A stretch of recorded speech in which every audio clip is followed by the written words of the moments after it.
আর কত যুদ্ধ! অতিষ্ঠ ইসরায়েলিরা নেতানিয়াহুকে অবিশ্বাস্য যা করে দেখাচ্ছে।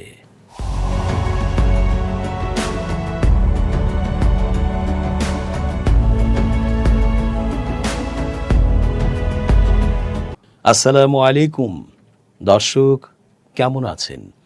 পুরো সংবাদ বিশ্লেষণ ও তথ্য পর্যালোচনায় বরাবরের মতোই আছি আমি এস জে রতন।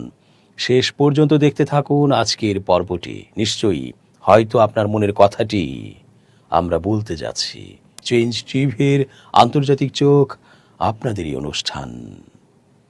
নেতানিয়াহুর যুদ্ধ খেলা থেকে অনেক ইসরায়েলি তাদের শাসন ব্যবস্থার প্রতি বৃদ্ধাঙ্গুলি দেখিয়েছে, প্রতিবাদ বিক্ষোভও করেছে।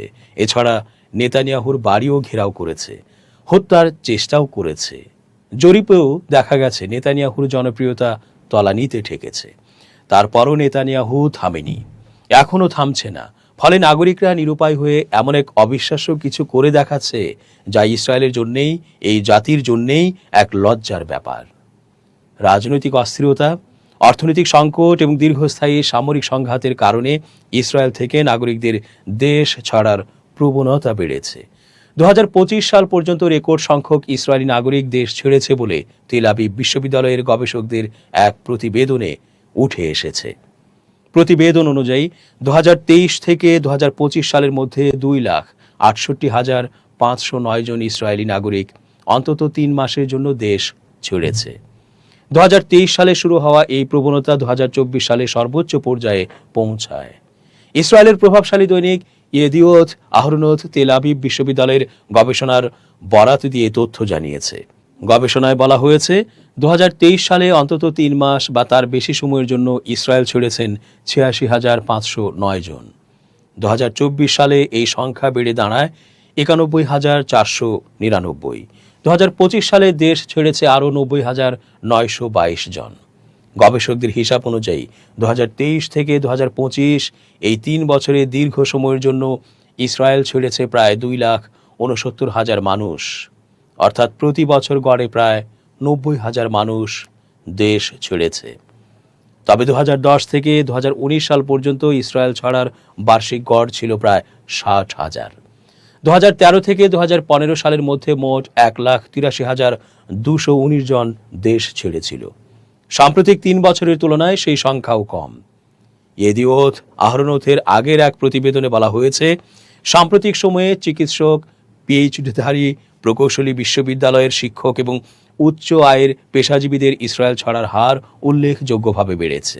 পত্রিকাটি বলেছে, ইসরায়েলের অর্থনীতি বড় অংশে উচ্চ দক্ষতা সম্পন্ন মানব সম্পদের উপর নির্ভরশীল। বিশেষ করে উচ্চ প্রযুক্তি খাত ও জ্ঞানভিত্তিক শিল্পে দক্ষ কর্মীদের ভূমিকা গুরুত্বপূর্ণ। ফলে দক্ষ জনশক্তির দেশ ত্যাগ দীর্ঘমেয়াদে ইসরায়েলের অর্থনীতির জন্য বড় চ্যালেঞ্জ তৈরি করতে পারে। এই গবেষণা এমন এক সময়ে প্রকাশিত হয়েছে যখন 2023 সালের অক্টোবর থেকে গাজায় যুদ্ধ চলছে। একই সঙ্গে লেবানন, সিরিয়া, ইয়েমেন ও ইরানেও ইসরায়েলের সামরিক অভিযান অব্যাহত রয়েছে। ইসরায়েলি সামরিক বাহিনীর তথ্য অনুযায়ী 2023 সালের অক্টোবর থেকে গাজা যুদ্ধে এখন পর্যন্ত অন্তত 966 জন ইসরায়েলি সেনা নিহত হয়েছেন। সরকারি হিসাব অনুযায়ী বর্তমানে ইসরায়েলের মোট জনসংখ্যা 1 কোটির কিছু বেশি। গাজা থেকে ইসরায়েলি সেনা প্রত্যাহার এবং হামাসের নিরস্ত্রীকরণ নিয়ে মতবিরোধ তৈরি হয়েছে। যুক্তরাষ্ট্রের প্রেসিডেন্ট ডোনাল্ড ট্রাম্পের উদ্যোগে গঠিত বোর্ড অব পিস জানিয়েছে, হামাস পুরোপুরি নিরস্ত্র হওয়ার পরই গাজা থেকে ইসরায়েলি সেনা প্রত্যাহার শুরু হবে। ইসরায়েলের আপত্তির পর বোর্ড অব পিসের এই অবস্থান সামনে এসেছে। গত সপ্তাহে হামাসের সঙ্গে একটি নিরস্ত্রীকরণ চুক্তির ঘোষণা দিয়েছিল বোর্ডটি। ট্রাম্প গত সপ্তাহে ওই চুক্তি ঘোষণা করে বলেছিলেন, এটি সুনির্দিষ্টভাবে সাজানো কয়েকটি ধাপে বাস্তবায়ন করা হবে। তিনি বলেন, নিরস্ত্রীকরণ সম্পন্ন হওয়ার সঙ্গে সঙ্গে ইসরায়েলি বাহিনী প্রত্যাহার করা হবে। চুক্তি নথিতে বলা হয়েছিল, গাজায় ইসরায়েলি হামলার অবসান ঘটবে এবং গাজার সশস্ত্র গোষ্ঠীর নিরস্ত্রীকরণ প্রক্রিয়ার সঙ্গে সামঞ্জস্য রেখে ধীরে ধীরে ইসরায়েলি সেনা প্রত্যাহার করা হবে।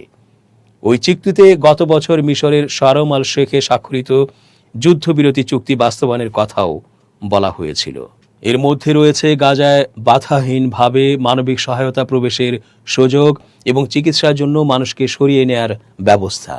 তবে গাজার সশস্ত্র গোষ্ঠী জানিয়েছে চুক্তির বাস্তবায়ন নির্ভর করবে ইসরায়েল তাদের প্রতিশ্রুতি পূরণ করছে কিনা তার উপর। অন্যদিকে ইসরায়েল এই চুক্তির বিরোধিতা করেছে। দেশটি জানিয়েছে গাজার সশস্ত্র গোষ্ঠী নিরস্ত্র না হওয়া পর্যন্ত তাদের বাহিনী গাজার নিয়ন্ত্রণাধীন ইয়েলো লাইন এর বাইরে সরে যাবে না। বোর্ড অব পিসের পরিচালক নিকোলাই ম্লাদেনভ সোমবার ইসরায়েলের প্রধানমন্ত্রী বেনিয়ামিন নেতানিয়াহুর সঙ্গে বৈঠক করেন। পরে তিনি জানান, ইসরায়েলি বাহিনী ইয়েলো লাইনের বাইরে সরে যাবে কেবল তখনই যখন গাজার সশস্ত্র গোষ্ঠীর নিরস্ত্রীকরণ সম্পন্ন হবে। ম্লাদেনভের বিবৃতিতে বলা হয়, এই শর্ত হালকা অস্ত্র, ভারী অস্ত্র এবং সুড়ঙ্গ সবকিছুর ক্ষেত্রেই প্রযোজ্য। গাজা পরিকল্পনা নিয়ে যুক্তরাষ্ট্র, ইসরায়েল ও গাজার সশস্ত্র গোষ্ঠীর অবস্থানের মধ্যে পার্থক্য এখনও স্পষ্ট। বিশেষ করে গাজার সশস্ত্র গোষ্ঠীর অস্ত্র সমর্পণ এবং ইসরায়েলি সেনা প্রত্যাহারের সময়সূচি নিয়ে এই মত পার্থক্য তৈরি হয়েছে। গাজায় স্বাস্থ্যসেবা স্থাপনায় ইসরায়েলি হামলার নিন্দা জানিয়েছে বিশ্ব স্বাস্থ্য সংস্থা WHO। সংস্থাটির মহাপরিচালক টেড্রোস আধনম গেব্রিয়েসুস দেশটির স্বাস্থ্যসেবা অবকাঠামোর সুরক্ষা নিশ্চিত করার আহ্বান জানিয়েছেন।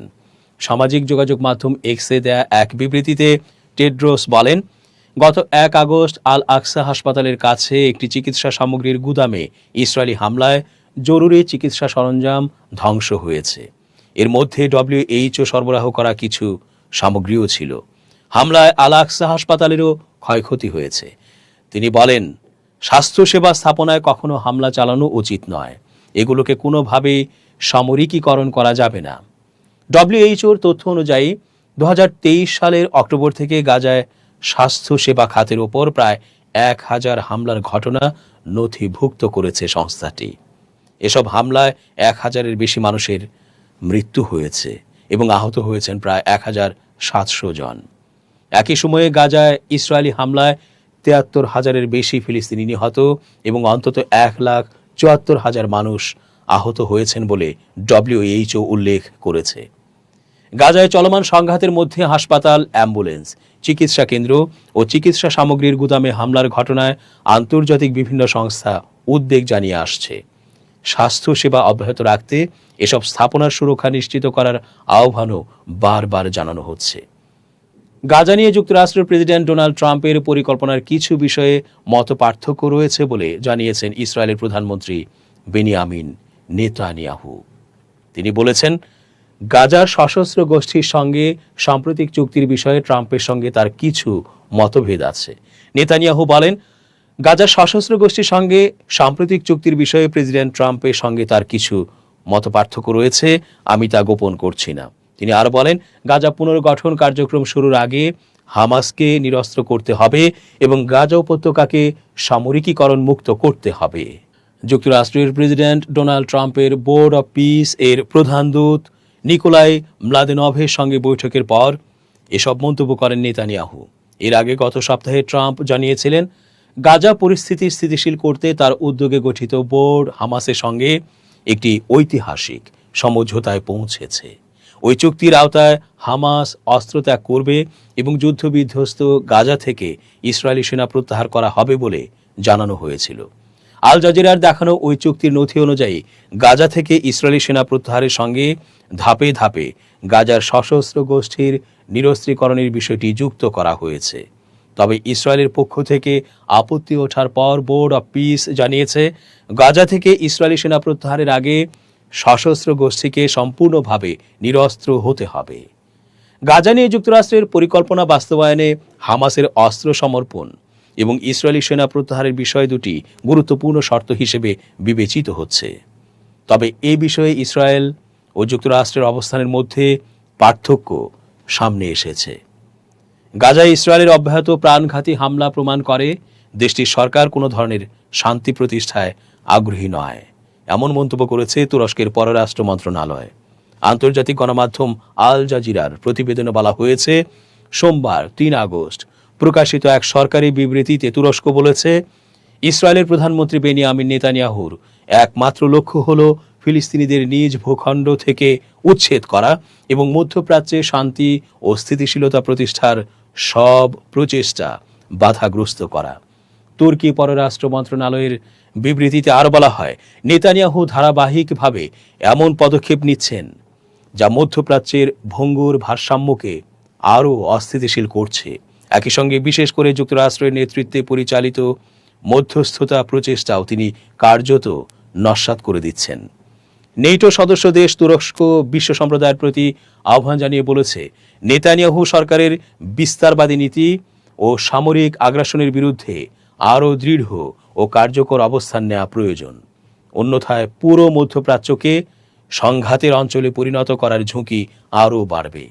এদিকে যুক্তরাষ্ট্র গাজায় শান্তি প্রতিষ্ঠার লক্ষ্যে নতুন পরিকল্পনা ঘোষণার পরও রোববার ইসরায়েলি বাহিনীর হামলায় অন্তত ১৯ জন ফিলিস্তিনি নিহত হয়েছেন। এই ঘটনার পরই তুরস্কের পক্ষ থেকে ইসরায়েলের বিরুদ্ধে কঠোর প্রতিক্রিয়া জানানো হয়। দর্শক, শেষ করছে আজকের মতো। ভালো থাকুন। change tv.press এক ফোঁটা হলুদ নেই।